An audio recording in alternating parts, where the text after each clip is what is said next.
Je suis chrétienne, je sers Dieu et je suis hypersensible. Je sais que les deux associés, ça peut paraître assez bizarre parce qu'on a souvent tendance à associer l'hypersensibilité à une personne qui pleure tout le temps ou à une personne qui a une forme d'immaturité, alors qu'en réalité, c'est beaucoup plus profond que ça. Et aujourd'hui, je vais vous expliquer pourquoi. L'Éternel m'a oint pour annoncer la bonne nouvelle à ceux qui ont le cœur brisé. L'hypersensibilité, c'est pas du tout le fait de pleurer pour un oui, pour un non, c'est pas être trop émotive ou trop dans les émotions comme souvent certains ont l'habitude de nous dire, mais l'hypersensibilité c'est un tempérament, c'est une façon d'être, c'est une façon également de ressentir le monde et tout ce qui nous entoure. Et tu peux être chrétienne, être remplie du Saint-Esprit, pour autant être hypersensible parce que l'un en réalité n'annule pas l'autre. Avec le temps, j'ai découvert qu'en réalité je ressentais tout beaucoup plus fort que les autres, et ça depuis en fait que je suis toute petite. Bon, c'est dommage que ce soit maintenant que je me rends compte, mais si vous voulez, je ressentais les paroles, les mots, les atmosphères, les attentions, les gestes des personnes, vraiment tout ce qui m'entourait beaucoup plus fort que tout le monde. En fait, pour moi, un mot pouvait me blesser, un silence pouvait me blesser. Et quand je vivais une injustice, et je vais même pas dire quand je vivais une injustice, je vais toujours dire que lorsque je vis une injustice, ça peut me mettre à mal pendant plusieurs jours. Et vraiment, il y a une remise en question permanence qui se fait. Je fais vraiment partie de ces personnes qui ressentent tout, même lorsque les gens ne me parlent pas. Je ressens vraiment profondément l'atmosphère dans laquelle je vis. Et en fait, pendant des années, je me suis vraiment auto-flagellée dans le sens où je me disais, en fait, tu peux pas être comme ça, Ludivine, c'est chiant, je suis trop émotive. Et surtout, j'écoutais les gens qui me parlaient autour, etc. en me disant, mais tu es trop émotive, t'es trop ceci, t'es trop cela, arrête, faut que tu changes. Donc moi, j'ai vraiment vécu mon hypersensibilité comme un défaut et j'avais vraiment cette sensation d'être incomprise.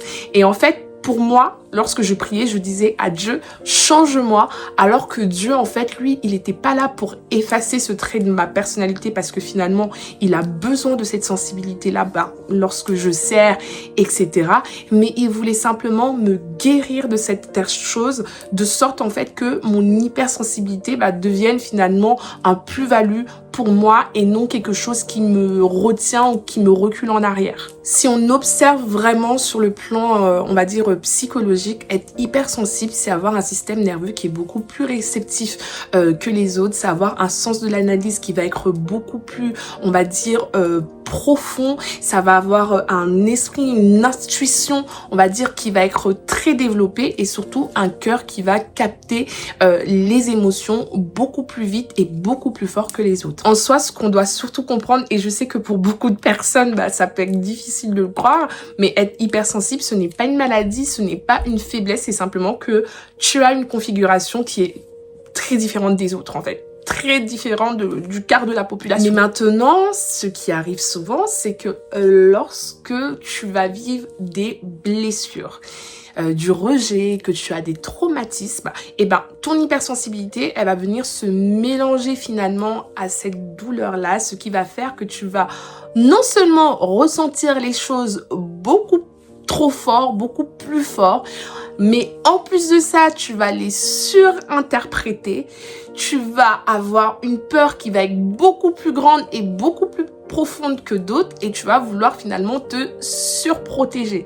C'est là où finalement l'hypersensibilité, elle devient hyper épuisante physiquement, émotionnellement parlant et où parfois tu te dis « Waouh !»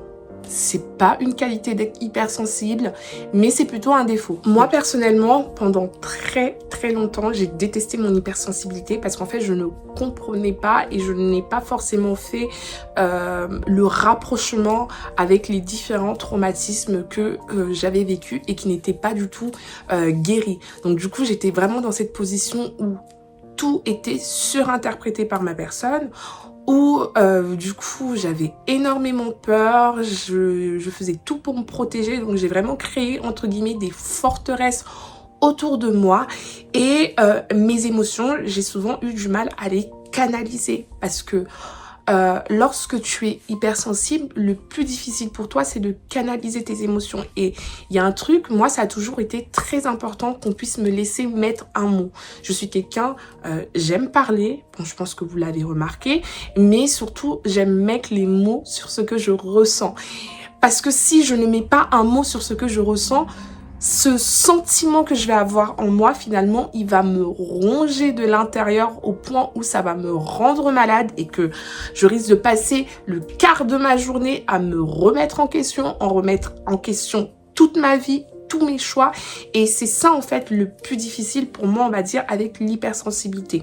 Aujourd'hui, je vais pas vous dire que oui, j'ai réussi à totalement canaliser mes émotions, à mieux les gérer. Mais ce que je peux vous dire, c'est que aujourd'hui, je suis plus en paix avec mes émotions parce que justement, comme je le dis tout le temps, dans un processus de restauration et de guérison, Dieu nous emmène à découvrir qui nous sommes, à comprendre comment on est, comment est-ce que on fonctionne, quelles sont les choses qui ont pu nous blesser plus que d'autres et du coup cela nous emmène finalement à être de plus en plus en paix avec nos différentes émotions et à réussir à les gérer. Aujourd'hui, il y a encore des choses sur lesquelles je travaille, notamment la colère, la frustration, la déception, l'amour aussi, sur lequel je travaille sur certains points, comment aimer de manière finalement très équilibrée sans ne pas donner assez ni trop donner et surtout comment réussir à me protéger face à tout ça, face à des personnes qui ne sont pas forcément responsables de ce qu'ils peuvent me faire ressentir parce que moi je ressens les choses beaucoup plus fortes et tout le monde n'a pas forcément cette sensibilité de se dire oula attention ce que je peux dire ça peut la marquer ou ça peut la briser. Donc, réussir vraiment à faire la part des choses. Donc, comme je vous disais, aujourd'hui, moi, pour ma part, je suis vraiment plus en paix avec mes émotions. Il y a des grands pas que j'ai réussi à faire. Il y a des choses sur lesquelles j'arrive à mieux me canaliser. D'autres sur lesquelles Dieu me titille. Et finalement, c'est un peu ça aussi le brisement parce que du coup, il me fait vivre certaines épreuves qui me permettent de dire, bon, ok, là, Ludivine, tu as réussi à passer un step avec cette émotion. Et là, non, Ludivine, tu n'as pas réussi. Et je peux vous dire que j'aime cette manière dont Dieu fonctionne avec moi parce que finalement, Dieu, il avance à mon rythme et petit à petit, il travaille mon petit cœur un peu fragile. Et en tout cas, ce que je peux dire, c'est que je suis beaucoup plus heureuse avec qui je suis et avec mon hypersensibilité. Et c'est d'ailleurs pour ça que je vous en parle parce que c'est simplement pour vous dire que c'est pas un défaut, c'est pas un trop, t'es pas un extraterrestre sur cette terre. Non, tu es bien un enfant de Dieu, tu es bien un enfant choisi et aimé de Dieu. Et d'ailleurs, même dans la Bible, il y avait des personnes qui étaient exactement comme nous. Beaucoup de personnes pensent que dans la Bible, on ne parle que de courage et de force et qu'il y a très peu de représentation d'hypersensibles. Mais pourtant, la Bible va nous parler également de grands hommes de Dieu, de grands serviteurs de Dieu qui étaient également hypersensibles et j'ai besoin de vous en parler. Notamment, par exemple, David. La Bible va nous dire que David, il chantait, il pleurait, il exprimait ce que son âme, ce que son cœur ressentait. Et il y a un passage qui est hyper intéressant que j'ai envie de vous dire.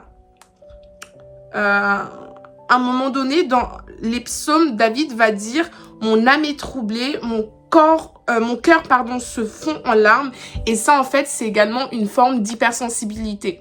Et il n'y a pas que David, on va également avoir le prophète Jérémie qui était aussi une personne finalement qui était très hypersensible et on nous dit souvent que c'était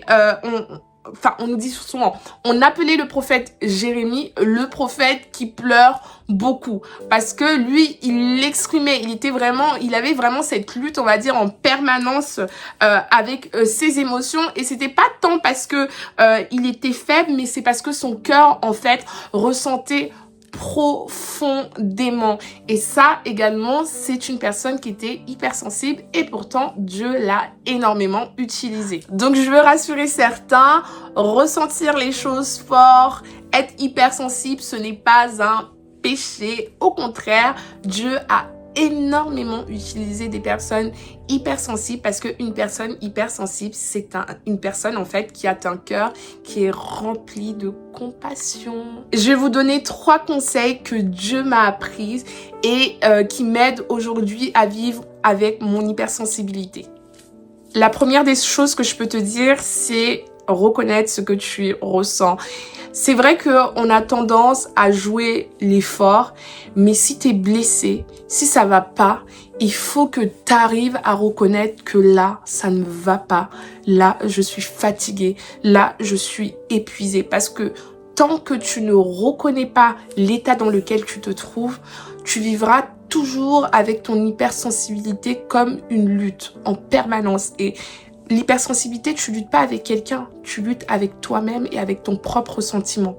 Le deuxième conseil que je peux te donner, c'est que tu dois protéger ton cœur au lieu de l'endurcir.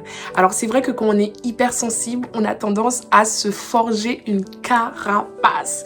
Et c'est pas ça, c'est pas du tout ce que Dieu nous demande. Dieu, en fait, un jour, j'étais comme ça et je disais, Seigneur, je suis épuisée, Seigneur, regarde, regarde. Et le Seigneur m'a dit, Ludivine, il faut que tu détruises les murs que tu as construits autour de toi. J'ai fait, pardon? Il m'a dit, oui, détruis les murs que tu as construits autour de toi. Parce que, en fait, je m'étais forgé une carapace pour endurcir mon cœur, pour ne vraiment avoir aucune émotion qui puisse passer. Mais ça me faisait beaucoup plus mal qu'autre chose. Et en fait, Dieu m'a dit, tu ne dois pas t'endurcir, mais tu dois simplement réussir à poser les limites. Quelles sont tes véritables limites? Et ça, c'est vraiment un truc que tu dois faire. Prends une feuille, prends un crayon et écris et demande à Dieu, Seigneur, aide-moi à comprendre quelles sont mes limites. Et quand tu connaîtras tes limites, tu verras que tu vivras beaucoup mieux avec ton hypersensibilité parce que tu sauras que là, il y a des limites que les gens ne doivent pas franchir pour que toi, tu puisses être également bien avec toi-même. Et il y a aussi des limites que toi, tu ne dois pas franchir pour ne pas que une situation ou une personne ou un environnement puisse venir détruire ta paix. La troisième des choses que je peux vraiment te conseiller, c'est vraiment de laisser Dieu purifier ta sensibilité. Parce que lorsque tu vas laisser Dieu traiter les racines, tu verras que ta sensibilité deviendra une force parce qu'elle va te permettre de discerner beaucoup mieux les choses, d'avoir un cœur vraiment très compatissant et surtout de ressentir plus intensément la présence de Dieu. Alors si tu te reconnais dans tout ce que je viens de dire, sache quelque chose qui est hyper importante. Tu n'es pas de trop, tu n'es pas faible, tu n'es pas instable, tu n'es pas un fardeau, bien au contraire. Dieu veut utiliser ta sensibilité pour sa gloire. Alors la seule chose que je peux te dire, c'est que à partir de maintenant, fais vraiment un point avec ce que tu ressens. Sois en paix avec tes émotions, pose-toi des limites, parle à Dieu et tu verras que vraiment tu vivras de mieux en mieux avec ton hypersensibilité. J'espère en tout cas que cette vidéo t'a plu, qu'elle t'a édifié et que si tu es hypersensible, tu as pu trouver des réponses. En tout cas, n'hésite pas à me faire un petit retour en commentaire et surtout, n'oublie pas de partager et de t'abonner. Sois béni!